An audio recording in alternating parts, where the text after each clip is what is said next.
والصلاة والسلام على أشرف الأنبياء وإمام المرسلين وعلى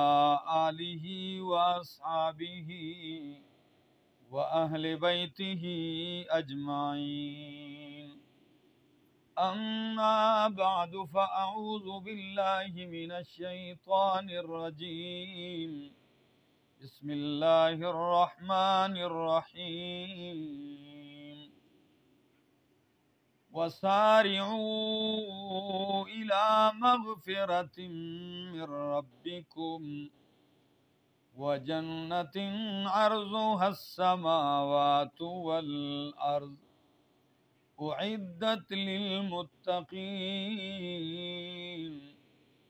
الذين ينفقون في السراء والضراء والكاظمين الغيظ والعافين عن الناس والله يحب المحسنين.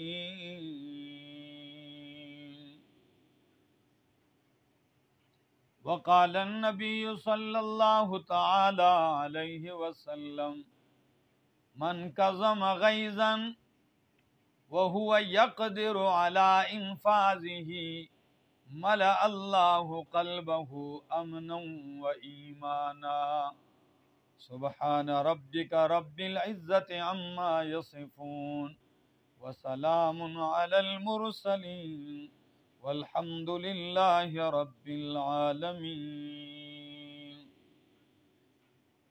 انتہائی عزتمندو پردیسی مسافرو مملکت سعودیہ کے د روزگار په سلسله کې تاسو دلته دیری او زه راغلی وم د عمرې دپاره، خو دلته په دې مکه کې بلا ملګري دي، مینه او محبت ساتي، بیانونه اوري، او بیا زمونږ دا خوږ ملګری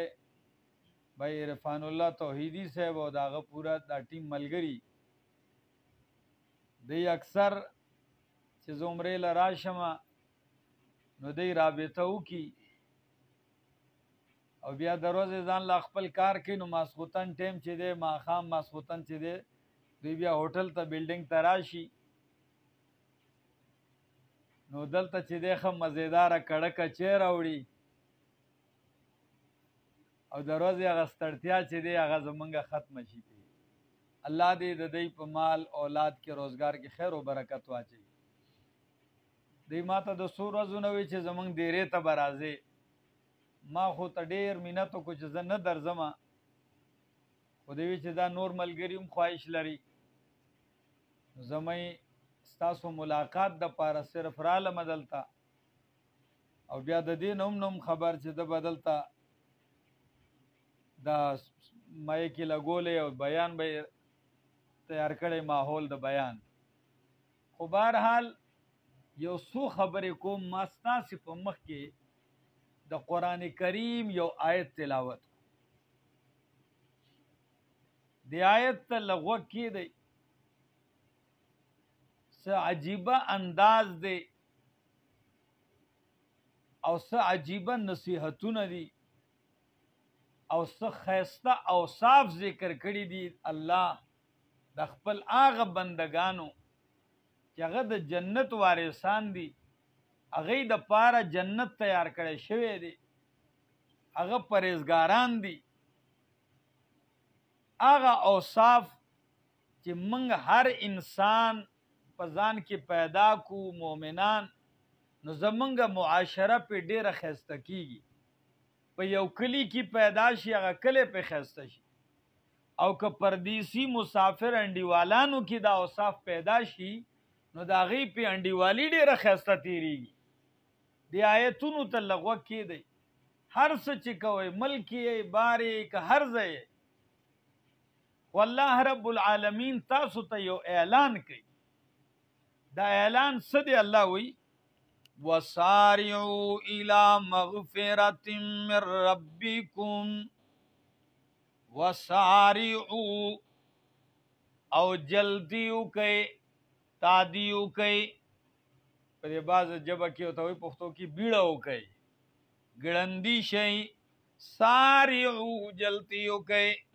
الى مغفرت من ربکم، سترف تور منڈی کئی تادید سشی دپاراو کئی الى مغفرت من ربکم، سنگ چی تاسے خپل روزگار لسار پا منڈ روان شئی چی لیٹ نشو کارتا تے ڈیوٹی ٹیم چی کم پاتی شی نو سنگ پتا دئیے خدا تادید صدا دا اللہ وی الى مغفرت من ربکم، آغا بخنی او مغفرت طرف تا وروڑان دی شئی تادیو کئی، کم مغفرت طرف تا من ربکم چستا سے رب دا طرف نہ دے، رب خود بخلو ارادہ کڑے دا اللہ تاسی توہی زما دا بخنی دا مغفرت اسباب طرف تا تادیو کئی، یعنی پا کم اسباب باندے چیز گناہونا معاف کو ما از بخنے کو، اے زما بندگانو آغا اسباب تا ورمنڈ کئی تادیو کئی، او الفاظ دا قرآن سے ساریعو، او بل مقام کی دقا آیت راغلے دے دا ما چکم آیتوی دا سورت آل عمران آیت 133 تے، خدا آیت پا دے مقام کی راغلے وشتم سپارا، او دا سورت نم دے سورت الحدید، دے کی اللہ وی سابقو الى مغفرت من ربکم، التویلیو سارعو، او پا سورت الحدید آیت 21 کی ہوئی سابقو الى مغفرت من ربکم، نوست دے دوارو الفاظو کے سفر رکھتے سارعو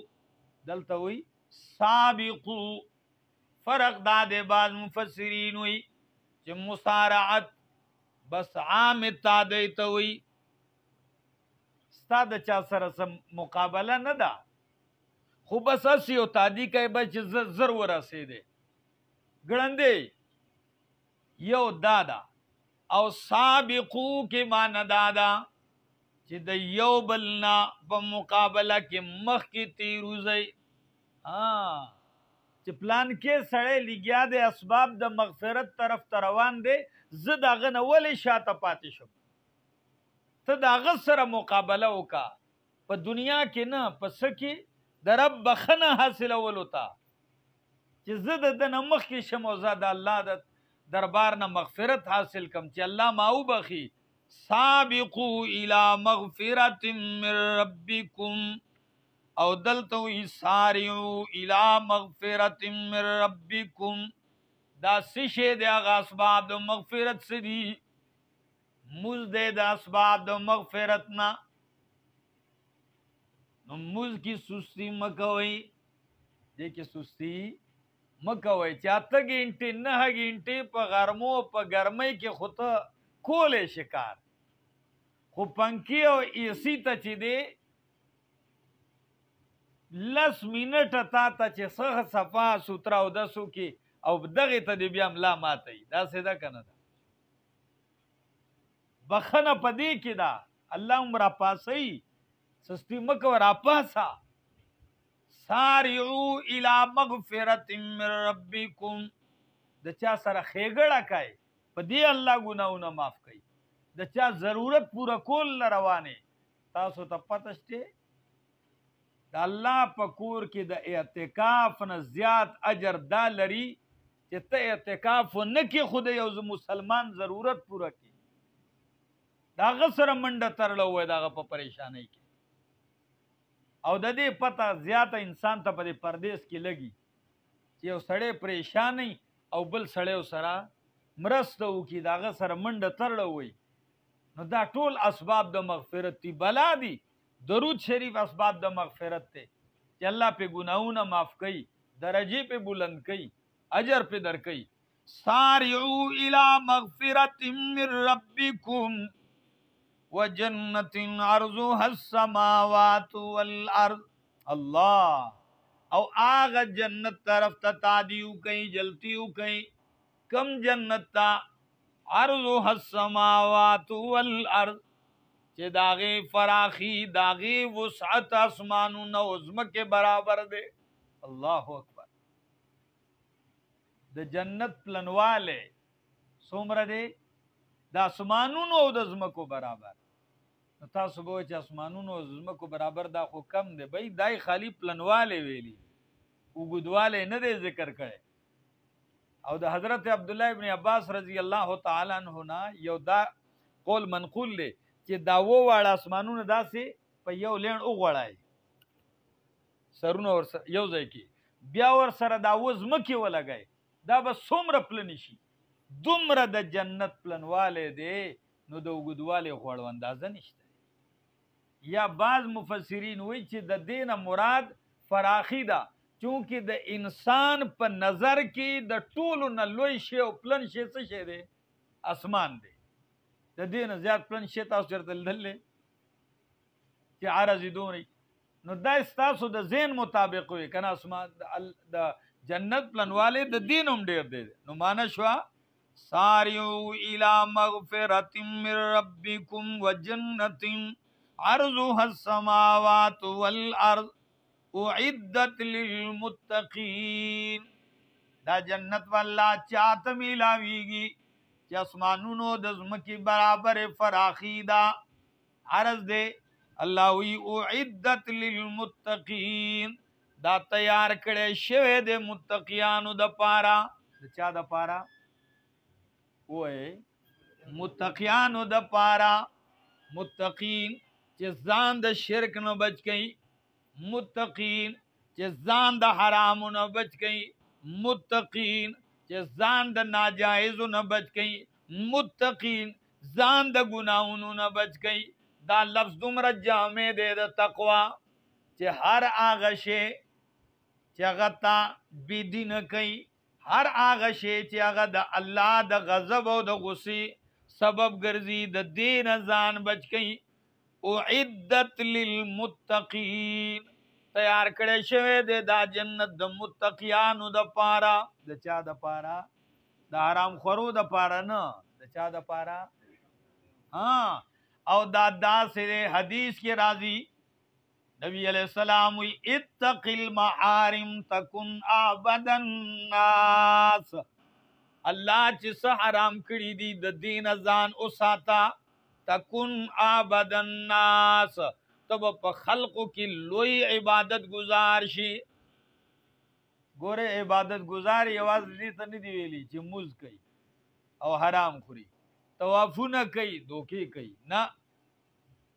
نبی علیہ السلام وی لوی عبادت گزار جوړېده غواړي د څه نه ځان بچ کا؟ محارم. الله چې څه حرام کړي دي، څه ته کاته حرام دي،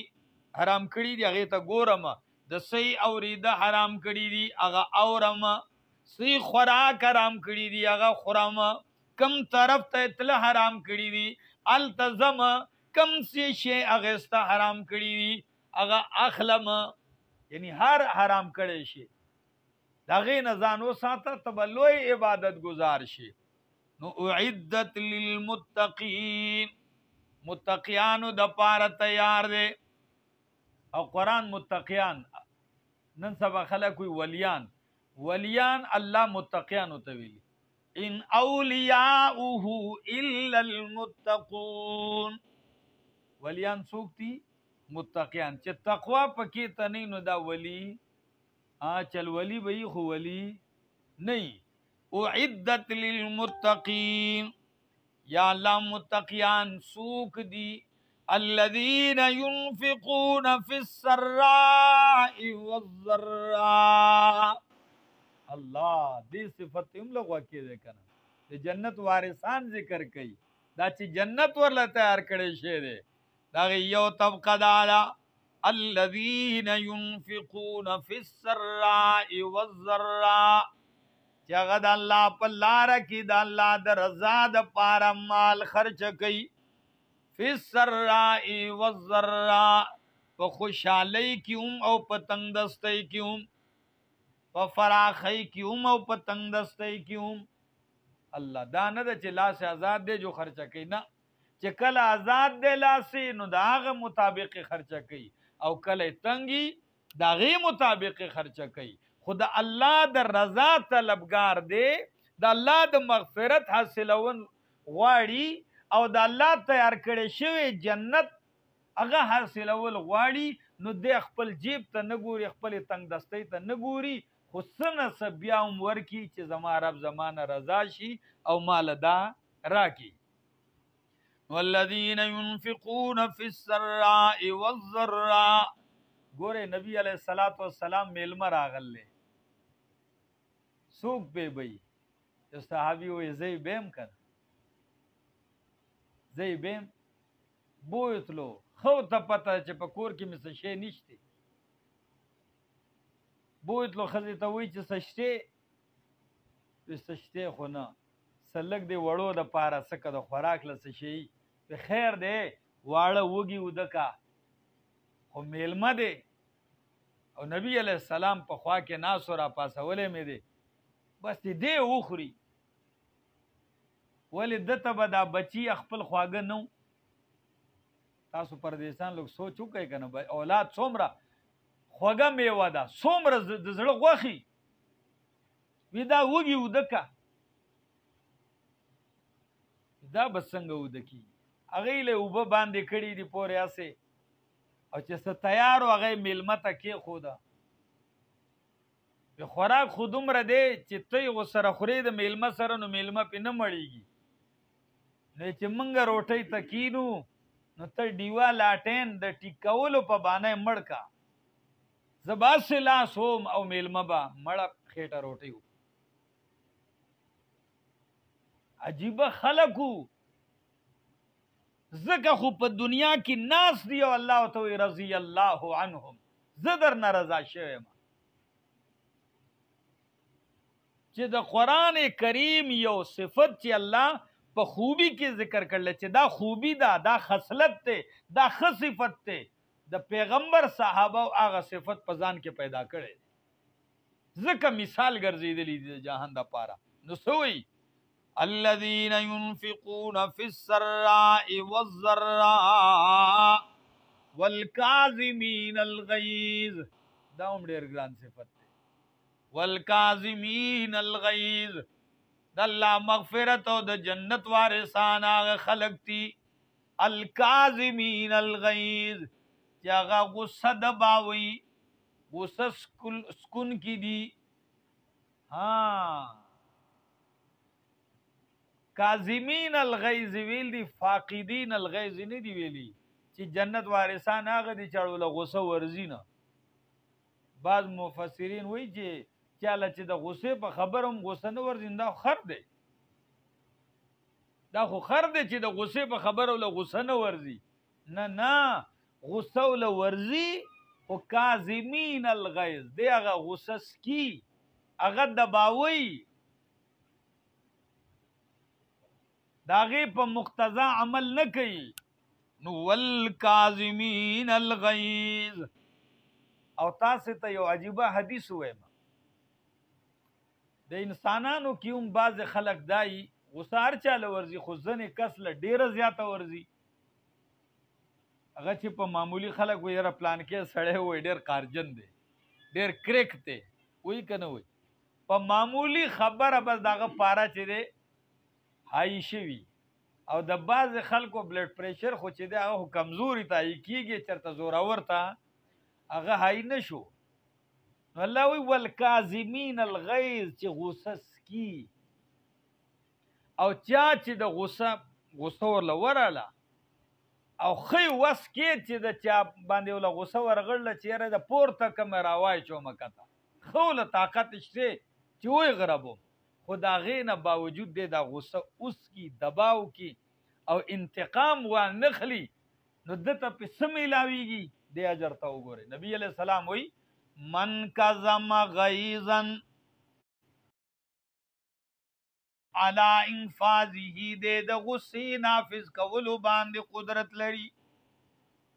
دا بل وولې شي بدلت اغسته شي خدا غین باوجود دے دا غصہ اس کی نو اجر بدلہ بس ورکے اللہ ملا اللہ قلبہ امنا و ایمانا اللہ بدد زڑپ بدلہ کی دا امن او دا ایمان نڈک کی اللہ بولا زڑ دا امن او دا ایمان لو خوگر زی خبے اور لڈک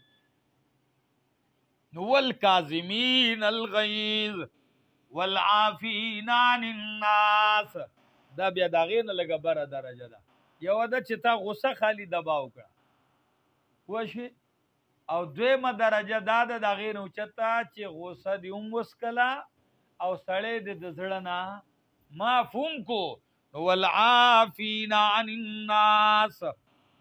معاف کون کی بخون کی درگزر کون کی دی د خلقنا واللہ یحب المحسنین او اللہ احسان کا ان کو سرا محبت کئی من کئی اللہ دے لفظ تم لغو کے دے امام علوسی رحمہ اللہ امام قرطبی رحمہ اللہ دلتا یو عجیبہ واقعہ ذکر کرے دا چې د حضرت حسین رضی اللہ تعالی عنہ زویو چې داغه نوم دے زین العابدین پدې مشهور دے داغه نوم علیو یعنی علی ابن حسین ابن علی رضی اللہ تعالی عنہ د وینځوا هغه چرته اوبر اول دی او داس کې نو هغه ته اوبه چولې داغه د لاس هغه لوټار تا وشیدا د زخمی شو جامعوم لم دی شو نو د غلام یره نوکر خو چې آقا غوسه شي نو داغه تاسو ته پته را چسه علی چې خالی او هغه ورته داسې کتلی نو دی وینځ یو دم دا آیت وي س والکاظمین الغیظ چې جنت وارثان متقیان خو غصه سکی تیرې نو چې دا آیت وي نو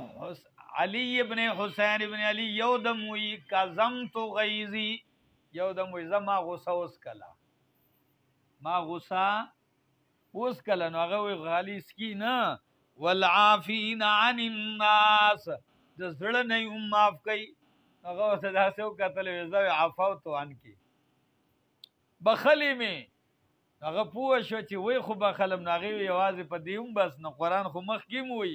والله یحب المحسنین چې الله احسان کوونکو سره مینه کوي محبت کوي نو چې دا آیت وی نو هغه ورته وی زه احسان دا دی چې ما د الله د رضا دپاره ته ازاده کړې د غلامۍ نه مې ازاده کړې الله والعافین عن الناس ګورې نن موږ په مکه کې ناست یو مکرمه څومره د عزت ځای دی د دې آیت عملی نمونه تاسو څوارلس سوه کاله مخکې سن 8 هجری د هجرت اتم کالو او کله چې دا مکه فتح شوه یو ورځ هغه وه چې نبی علیه السلام یوازې د ابوبکر صدیق سره وتی یو ورځ هغه ده چې 10,000 فوج ورسره دی نبی پاک صلی الله علیه وسلم فاتح را روان دی او دا د مکې دا گلی دا کوسی دا لارې ډکې دي داسې دا ډېر عجیبه منظرو سیده نبی علیہ السلام تل کعبۃ اللہ ته وردن شو بوتان مات کړه بلال حبشی رضی اللہ تعالی عنہ برو خېجو کعبه چتا بانګي وي او بیا د کعبه دا دروازه د نن چې د دنیا د بادشاہان یا د راشدی لای کولا وکي او د دن لاړ شي بیا په دې دروازه نبی علیہ السلام کعبه ته دن شو او راوته دا سیدای نیولې دي دا درشلې ولبره نیولې دي او سوی ټول د مکې مشرکین ولاړ دي رپیږي چې نن خو به زمونږ نه بدلی اخیستې کېږي دغه ظلمونو چې مونږ کړي دي نبی علیہ السلام وی سم خیال لې چې نن به څه چل کېږي نو وی افعل بنا ما انت اهله ولا تفعل بنا ما نحن اهله آغا سرا سروکا چې ستا د شان لایق دی آغا سمکوا چې زمونږ لایق دی زمونږ لایق خدا دی چې مونږ نه بدله واخیستی شي مونږ ظلمونه کړي دي خو ته د خپل شان لایق فیصله وکړه او بعضو پکې چغه کړه چې تالله لقد آثرك الله علینا، اے د الله پیغمبره ته الله غوره کړی، الله تعالی ترجیح در کړی د عزت در کړی. من خو ډیر کوشش ستا د کته کولو ستا د بېزته کولو کړی دی، خو من په خپله بېزته شیو عزتداره ته. دا هغه جملې دي رونو چې د یوسف علیه السلام رونو یوسف علیه السلام ته ویلې وي. یوسف علیه السلام سره رونو څه چل کړی و؟ وولی و، ټکولی و، کوی ته یې غورځولی و. خو چې کله یې رور بادشاه شو او دی تلی ولته غلا اخیستلو له قادسالي وه، او چې کله یې وپېژندو یوسف علیه السلام نه، یو دم یې چغه کړه چې ته غوره وې، ته عزتداره وې، موږ خطاکار او قصوروار یو. یوسف علیه السلام ورته څه ویلي وو؟ لا تثریب علیکم اليوم، نن په تاسې باندې هېڅ الزام نشته دی، ما بخلی یې. نو چې کله د مکې خلقو دا جمله د یوسف علیه السلام د رونو والا ویله،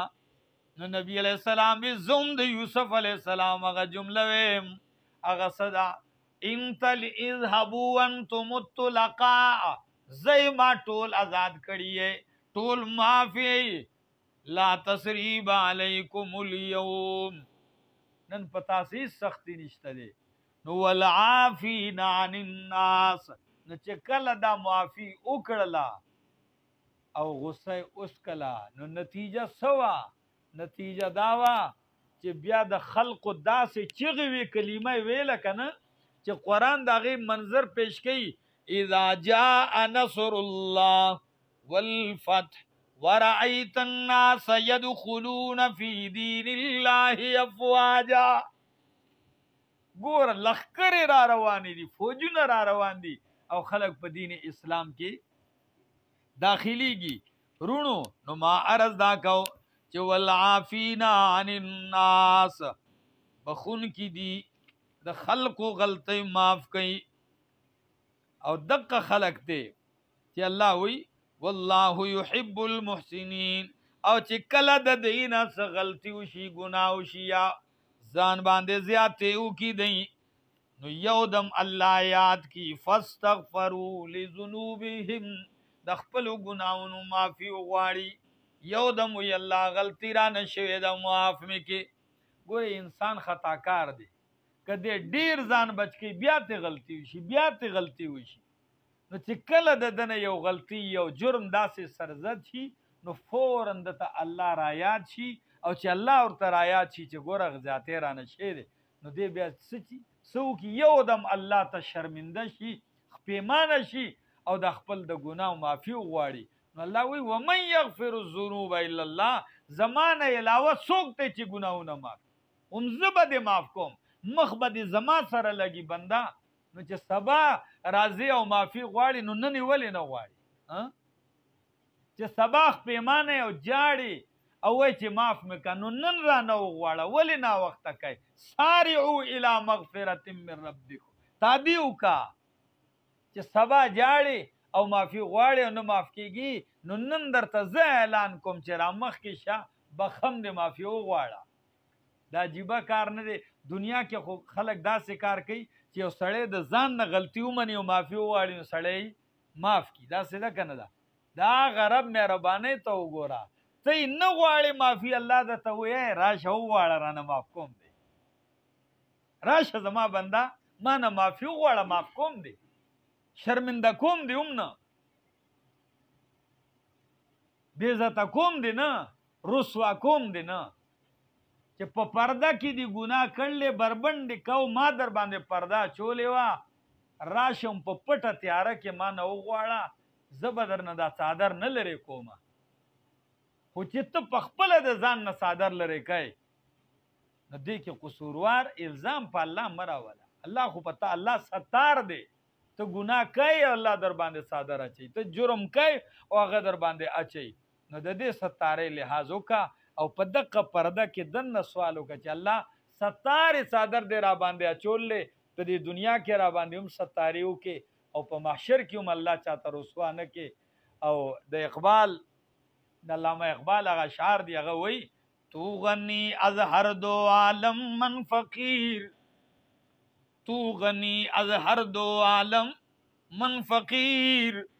الله ته د دواړو جانو نه بې پروای، ته چاته محتاج نہیں، ز فقیرم ز محتاجم. سوال میں دے اللہ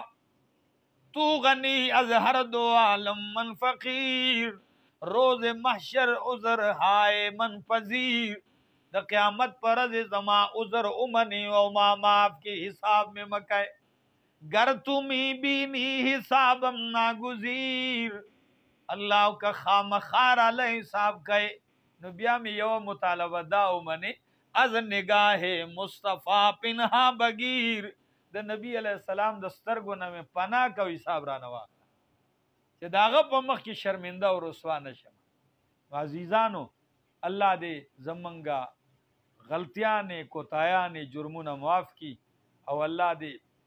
زمونږ په حال رحم وکړي. که زندگی وفا وکړه بیا به ملاقات کیږي. آخر دعوانا ان الحمدلله.